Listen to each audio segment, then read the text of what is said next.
Oy mga DDS, di ba ito yung hinahanap ninyo ng prop o dita?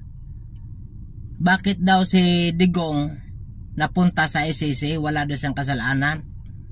Ang sabi nyo sa akin, Junior, bigyan mo ako ng prop o ebidensya na si Duterte ay pumatay o may namatay nung panahon siya ay Pangulo. Ito nakita ko na sa aking pag-research sa loob ng isang taon, 2016 to 2017. Ito po yung record, ha.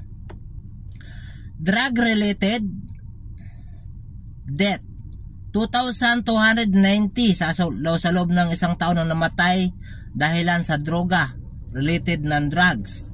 Ito naman na death during police operation 3,850. Ito yung panahon ng operasyon ng mga pulis nung namatay.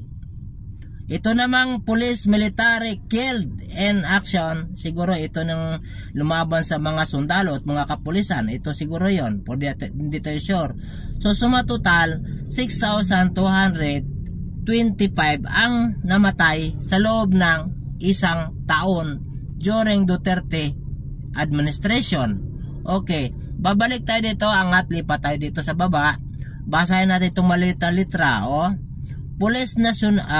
Philippine National Police. Below are the numbers of death record during the PNP anti-illegal drugs campaign from July 1, 2016 to 6 AM September 16, 2017. Okay, no? Kung yan na sinasabi ninyo na yan ay nadaan sa due process, ang 3,000 na sabi niyo, ito daw ay 3,850. Ito daw nadaan sa due process. Tingnan nyo mga kamangmangan itong mga DDS na to. Ito.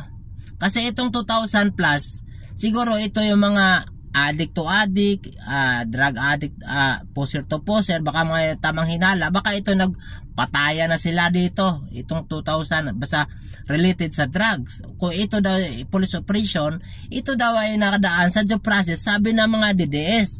Well, ating titingnan kung totoo ba talagang dumaan sa due process yan, no?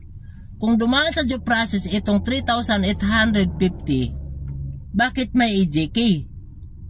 Kung nadaan sa due process itong 3,850, di sana'y nasa kulungan yan at nakasuhan yan. Bakit